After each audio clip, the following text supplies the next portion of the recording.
말씀 보겠습니다. 이 시간 하나님께서 우리에게 주신 말씀은 창세기 9장 1절에서 17절 말씀입니다. 제가 있는 성경으로 구약 10년에 있습니다.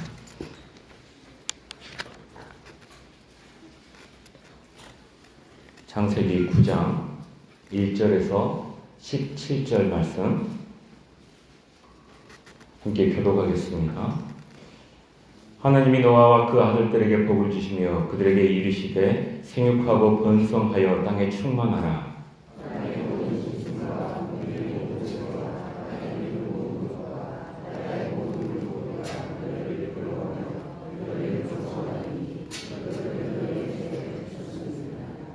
모든 산 동물은 너희의 먹을 것이 될지라 채소같이 내가 이것을 다 너희에게 주노라.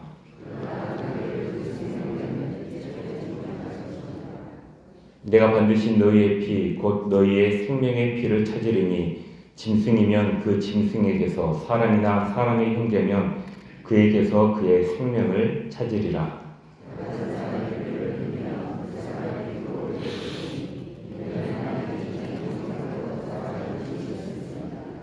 너희는 생육하고 번성하며 땅에 가득하여 그 중에서 번성하라 하셨더라.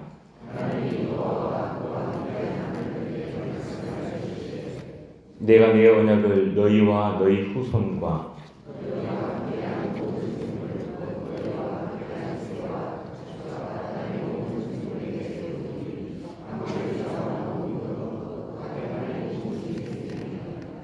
내가 너희와 언약을 세우리니 다시는 모든 생물을 홍수로 멸하지 아니할 것이라. 땅을 멸할 홍수가 다시 있지 아니하리라.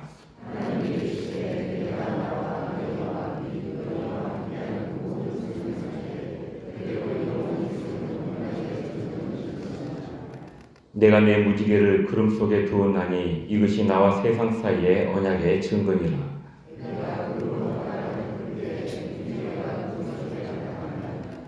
내가 나와 너희와 및 육체를 가진 모든 생물 사이에 내 언약을 기억하리니 다시는 물이 모든 육체를 멸하는 홍수가 되지 아니할지라.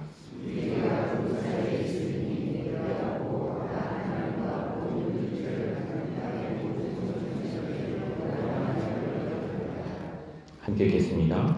하나님이 노아에게 또 이르시되 내가 나와 땅에 있는 모든 생물 사이에 세운 언약의 증거가 이것이라 하셨더라. 아멘.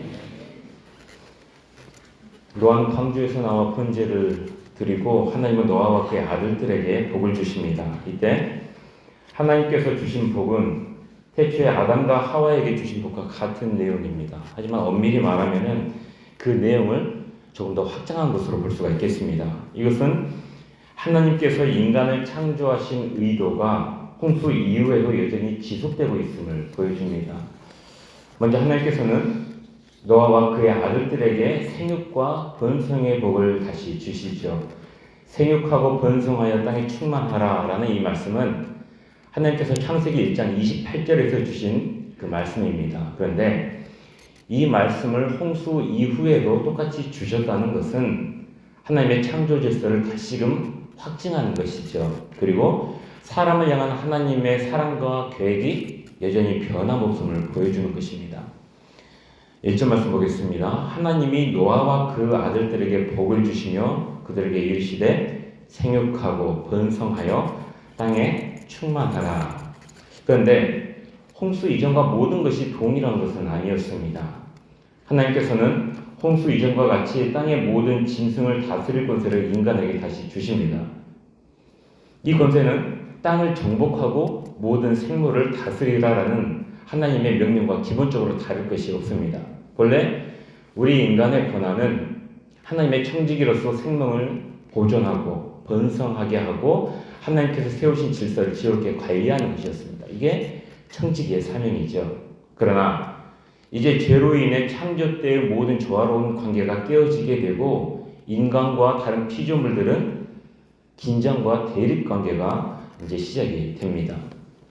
원래 인간은 동물을 다스리고 동물에게 이름을 붙여주는 관계였죠. 하지만 이제 동물은 인간을 두려워하고 무서워하는 상태로 바뀌게 됩니다. 하나님께서 모든 동물을 인간의 손에 붙이심으로 인해 인간은 동물의 생명과 죽음을 제어할 수 있는 힘을 가지게 되었고, 동물은 자신들의 생사를 마음대로 할 수 있는 인간을 두려워하게 된 것입니다. 이전 말씀을 보면은 땅의 모든 짐승과 공중의 모든 새와 땅에 기는 모든 것과 바다의 모든 물고기가 너희를 두려워하며 너희를 무서워하리니 이것들은 너희의 손에 붙였음이니라 라고 말씀합니다. 여기서 두려워하며 무서워하다라는 이 표현은 사실 군사적인 대치 상황 속에서 사용될 만한 표현입니다.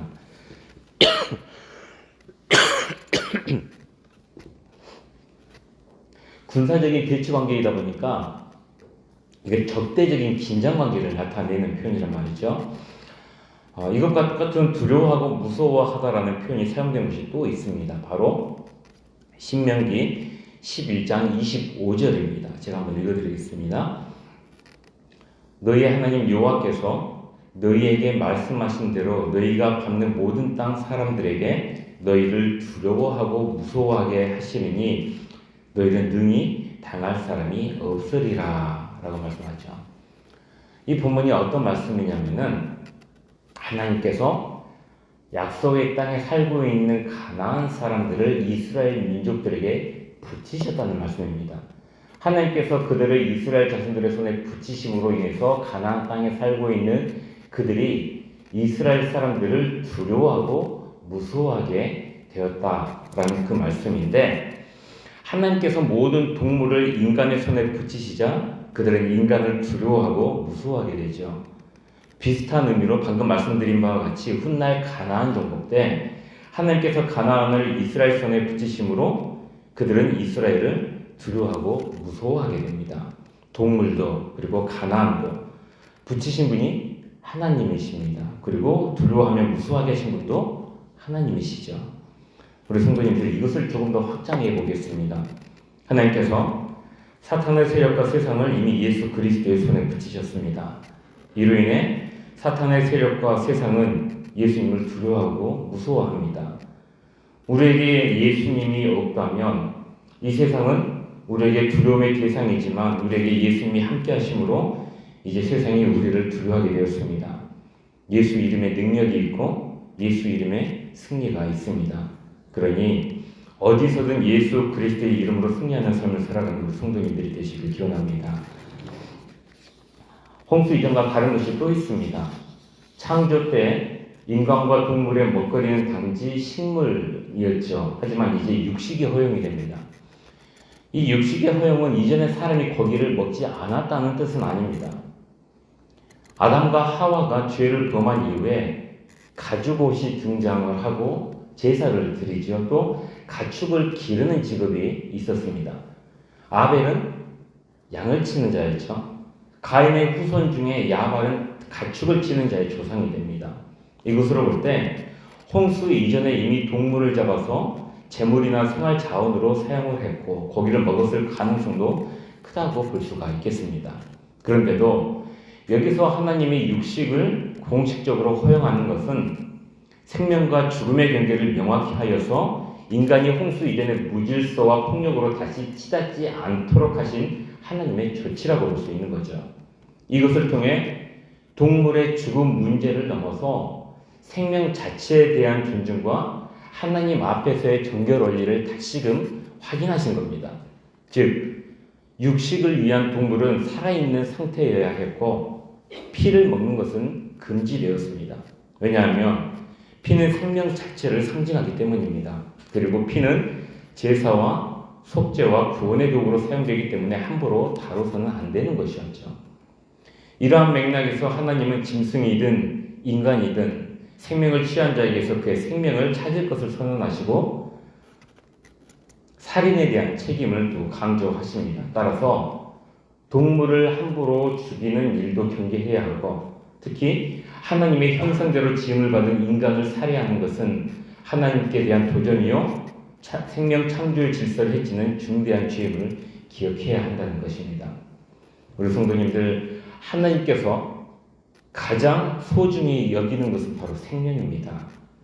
우리의 생명을 살리시기 위해 예수 그리스도를 이 땅에 보내셨고 예수님의 생명으로 우리의 생명을 대신하게 하셨습니다. 그 생명으로 구원을 받게 된 우리 역시 다른 생명을 소중히 여겨야 하면 마땅한 일입니다. 그러니 언제 어디서든 생명을 가장 귀히 여기며 육체적으로든 영적으로든 생명을 살리기 위해 기도하며 애쓰는 우리 성도님들이 되시길 바랍니다. 창조 질서를 새롭게 하신 하나님은 다시는 모든 생물을 홍수로 멸하지 않겠다라는 언약을 세우시고 이것에 대한 증거로 무지개를 주시죠. 11절에서 13절 말씀 보겠습니다. 내가 너희와 언약을 세우리니 너희는 다시는 모든 생물을 홍수로 멸하지 아니할 것이라. 땅을 멸할 홍수가 다시 있지 아니하리라. 하나님이 이르시되 내가 나와 너희와 및 너희와 함께하는 모든 생물 사이에 대대로 영원히 세우는 언약의 증거는 이것이니라. 내가 내 무지개를 구름 속에 두었나니 이것이 나와 세상 사이의 언약의 증거니라. 아멘. 하나님께서 이렇게까지 하신 이유가 무엇일까요? 그것은 우리 인간이 심판만으로는 표현하지 않는 존재, 그것으로는 우리의 죄성이 치료되지 않는 존재임을 하나님께서 아시기 때문입니다. 그렇게 이 언약을 통해 은혜를 약속하시고 인류를 향한 하나님의 선하신 뜻이 여전히 변경되지 않았음을 보여주신 것입니다. 하나님께서 언약의 증거로 우리에게 무지개를 주신 것은 우리가 무지개를 보고 물론 멸망시키지 않을 것에 대한 하나님의 언약을 기억하고 안심하라고 주신 것이 아닙니다. 우리가 무지개를 보고 다시는 홍수로 멸하지 않겠다라는 하나님의 언약을 기억하고 안심하라고 주신 것이 아니란 말이죠. 그러면 어떤 뜻일까요? 무지개는 우리 인간이 보기 위한 것이 아니라 하나님께서 보시기 위한 겁니다. 16절 말씀 볼까요? 제가 한번 읽어드리겠습니다. 무지개가 구름 사이에 있으리니 내가 보고 나 하나님과 모든 육체를 가진 땅의 모든 생물 사이에 영원한 언약을 기억하리라 라고 말씀하십니다. 무지개를 보고 언약을 기억하고 지키실 분이 누구시라고요? 하나님이십니다. 어찌 보면 하나님께서는 홍수로 우리를 다시 멸망시키실까봐 무지개라는 이 언약의 족쇄를 스스로에게 채우신 것과 같습니다. 이것이 우리를 향한 하나님의 자비이고요, 하나님의 사랑이며 하나님의 은혜입니다. 우리 성도님들, 무지개 참 아름답고 예쁩니다. 비 오는 간혹가다 볼 수 있는 무지개이지만 우리가 보고 있는 그 무지개를 우리 하나님도 보시면서 우리를 기다려주시고 참아주신다 생각하면 거기서 하나님의 깊은 사랑과 은혜를 느낄 수 있습니다. 그러니 눈에 무지개가 보이지 않는 날이더라도 여러분의 무지개빛과 같은 삶을 생각하며 날마다 하나님의 사랑과 은혜를 기억하는 우리 성도님들이 되시기를 간절히 기원합니다. 시간 함께 기도하겠습니다. 사랑과 은혜 하나님, 오늘도 말씀으로 세우시고 함께 해주시니 감사합니다. 계속해서 담임목사 청빙을 위해 온 교회가 기도하며 주님께 나아갑니다. 하나님을 사랑하는 목회자, 교회를 사랑하는 목회자, 그리고 성도를 아낄 줄 아는 좋은 담임목사님을 보내주셔서 모든 성도가 감사와 기쁨으로 그리고 행복하게 신앙생활을 할 수 있도록 인도하여 주옵소서. 우리 교회 모든 성도들 하루하루 세상에서의 삶을 살아갈 때 어렵고 힘든 일이 있을지라도 예수 그리스도의 이름으로 승리하게 하시고 우리에게 언약의 무지개를 주신 주님의 자비와 사랑과 은혜를 기억하며 그것들을 누리는 삶이 되게 하여 주옵소서. 무엇보다 주님의 마음을 본마다 생명을 가장 귀히 여기게 하시고 육체적으로든 영적으로든 생명을 살리기 위해 기도하며 애쓰는 우리 성도들이 모두 되게 하여 주옵소서. 이 시간 1,000번째로 감사 헌금으로 올려드립니다. 우리 이기용 안수 집사님, 박동수 안수 집사님 감사 헌금으로 올려드립니다. 안철진 장로님, 이승순 권사님, 이민숙 집사님, 임상훈 청년 1,000번째로 올려드립니다. 올려드리는 이 모든 손길과 마음과 기도의 제목을 지금 기억하여 주옵소서. 우리 주님의 때에 가장 좋은 것들로 응답하여 주시고 이루시고 성취하신 주님의 역사가 2026년 가운데 있게 하여 주옵소서. 여러 가지 질병으로 괴로워 아파하는 성도들이 있습니다.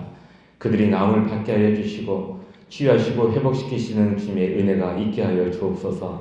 각자가 처한 상황에서 여러 삶의 문제 해결을 위해 기도하는 성도들이 있습니다. 그들은 모든 어려움, 삶의 문제가 해결함을 받을 수 있도록 도와주시고 자녀의 아픔과 고난을 놓고 기도하는 우리 부모님들의 간구와 눈물을 헤아려 주셔서 그 모든 기도가 응답받을 수 있도록 함께하여 주옵소서. 우리나라를 불쌍히 여겨주시고 이 나라의 주님의 정의와 공의와 상식과 질서가 올바로 세워지게 하셔서 우리 모두에게 주님의 참된 위로와 소망이 있게 하여 주옵소서. 감사드리며 우리 주 예수 그리스도 이름으로 기도합니다. 아멘.